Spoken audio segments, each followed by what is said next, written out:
Je suis actuellement dans ce qu'on appelle le cimetière des gilets de sauvetage. C'est en plein milieu d'une grande déchetterie, il y a plein de bateaux, il y a plein de trucs, c'est vraiment un gros dépotoir. C'est là qu'on réalise vraiment l'étendue de ce qui s'est passé en 2015-2016. Vous avez des vrais gilets, des faux gilets, des gilets qui sont même pas des gilets, qui sont des sortes de bouées pour apprendre aux enfants à nager dans l'eau. Et ouais, c'est très macabre d'être ici, c'est un peu bizarre.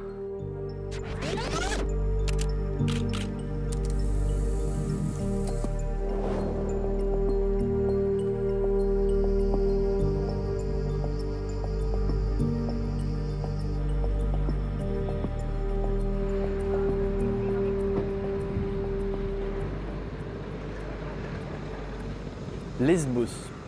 Le nom de cette île te dit peut-être quelque chose, on en a beaucoup entendu parler en 2015 et 2016.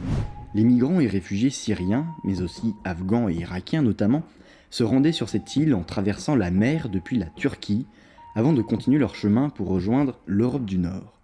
C'était l'époque où les frontières étaient ouvertes sur la route des Balkans. 1 million de personnes l'ont traversée sur la période 2015-2016. Mais ça, disons que c'était avant.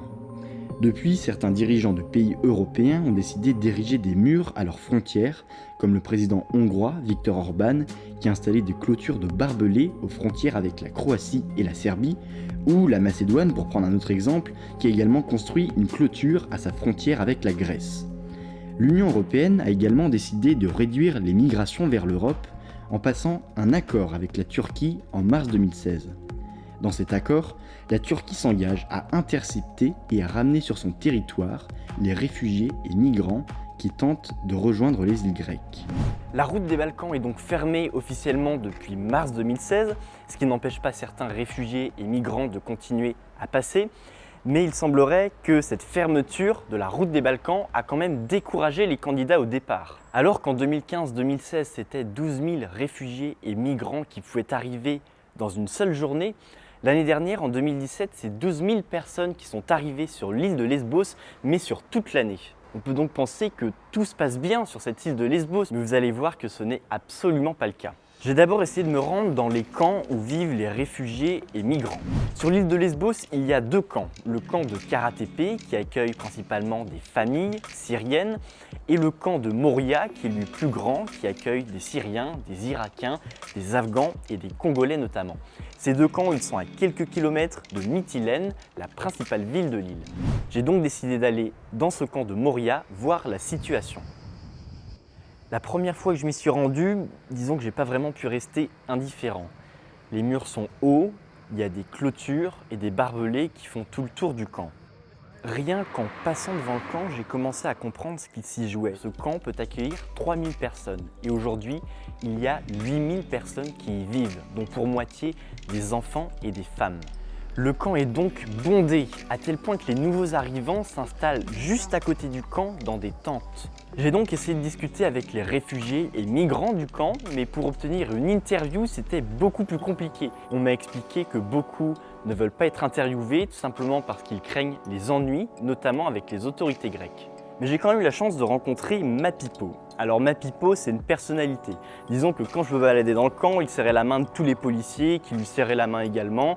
Bref, il est assez populaire dans le camp, mais il l'était encore davantage dans son pays, le Congo, et notamment pour ça.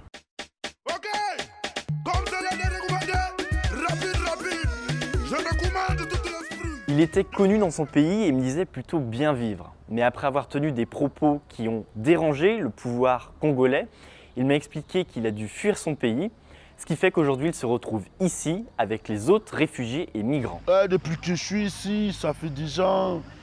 je roule déjà en 4 mois. Mon pays, je te reconnais, je suis artiste, mais les concerts qu'on joue ici, ce sont des concerts bénévolats.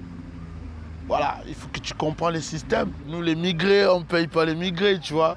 Je fais les révisions de mes textes.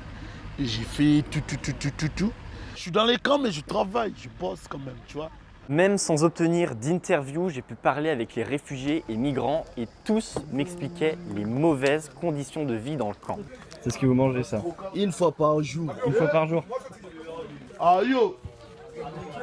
J'ai donc cherché à rentrer dans le camp pour pouvoir le constater par moi-même, Mais rien que la première fois en approchant du camp, en filmant le camp depuis l'extérieur, depuis la rue, j'ai déjà eu des ennuis. Un policier grec est venu me voir, m'a demandé d'arrêter de filmer, de le suivre. Je suis rentré dans ce qui ressemblait à un commissariat. Un policier m'a demandé mon papier d'identité, je lui ai montré ma carte d'identité, il m'a demandé ce que je faisais là, je lui ai expliqué. Et puis il m'a relâché en disant que même pour rentrer dans le camp, il va me falloir une autorisation. J'ai donc été plusieurs fois à l'entrée du camp pour demander une autorisation de tournage. J'ai envoyé un mail à l'administration du camp et voici leur réponse. Malheureusement, nous ne pouvons répondre favorablement à votre demande en raison de l'importante charge de travail et de l'arrivée continue de réfugiés. Merci de noter que vous devez adresser votre demande à nos services au moins 2 semaines en avance. Vous pouvez revenir en septembre avec une nouvelle demande. J'ai également fait une demande d'interview pour avoir leur point de vue sur la situation. Elle m'a été refusée. Bref, j'ai pas pu rentrer par la grande porte, mais il faut savoir que dans le camp de Moria, il y a des trous partout dans le grillage. La police le sait d'ailleurs, et c'est donc assez facile finalement de rentrer à l'intérieur du camp. Sardar, un réfugié afghan, m'a accompagné.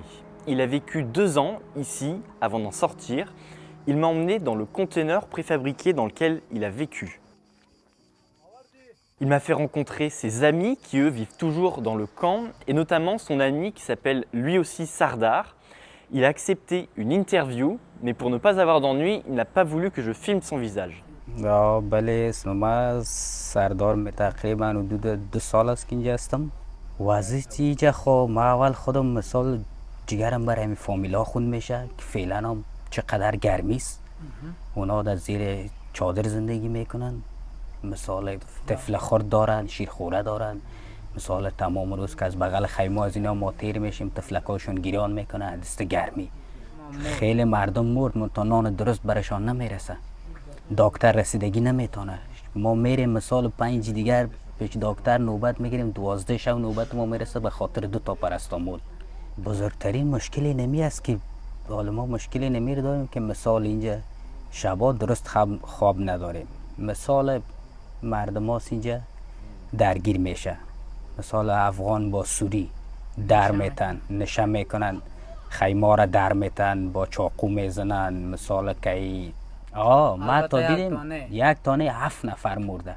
7 نفر مرده نفر خود دار زده خود از پایه پایین انداخته که من تا رسانه ها هیچ خبر نشده از این 7-8 تا مرده که مرد رسانه ها هیچ خبر نشد رسانه ها را تا ما را اجازه نمیدادن که ما فیلم برداری کنیم همون مرده را اجازه نمیدادن پرت کرده دمی امبولانس انداختندش بردندش. Hello. Cookie travaille avec l'association One Happy Family. Cette association suisse a créé un espace où les réfugiés et migrants peuvent venir manger, se divertir, faire du sport, lire, jardiner, discuter, mais aussi s'informer sur leurs droits, consulter un médecin, aller à l'école, c'est-à-dire des services qui doivent normalement être assurés par les autorités grecques et européennes. J'ai compris que les ONG comme One Happy Family font un travail qui n'est finalement pas ou mal fait par les autorités. There's a fine line between the benefits and also, actually, are we keeping the situation in the status quo as well? Because while all the volunteers are here doing what we do, because we have to, because we don't want people to suffer. But at the same time, it doesn't give anything to the government to change the way they do things, because they can turn around and say people are there, you know, people are helping out.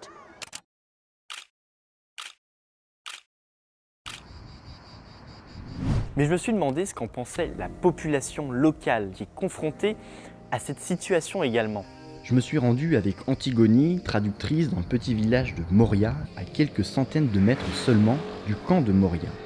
Ils en veulent aux réfugiés et migrants, mais surtout à l'État. Certains ne voulaient pas nous parler.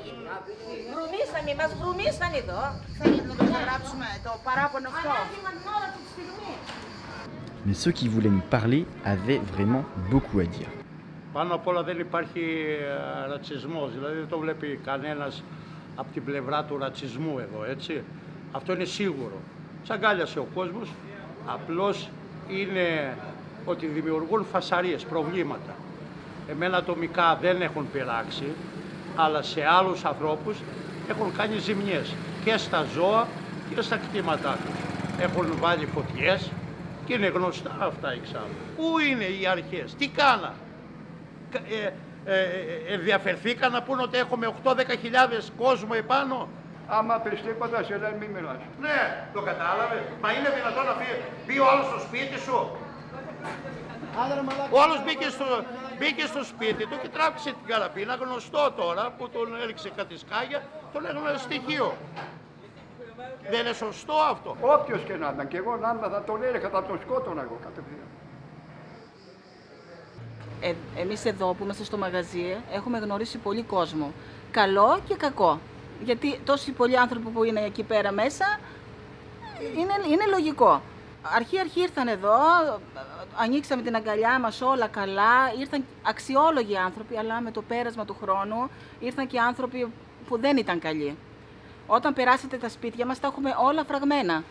Εγώ συγκεκριμένα το σπίτι μου το έφραξα, είναι πάνω στον δρόμο, γιατί μπαίνουν μέσα να κόψουν τα πορτοκάλια μας. Όχι ότι δεν θέλουμε να τους δώσουμε, αλλά δεν μπορούν να μπαίνουν στο σπίτι μας. Φοβόμαστε πια. Φοβόμαστε. Αυτό έγινε. Αυτοί οι άνθρωποι ήρθαν εδώ για κάτι καλύτερο, αλλά δεν το βρήκανε. Τους θάψανε μέσα εκεί πέρα στο hot spot και αντιδρούνε.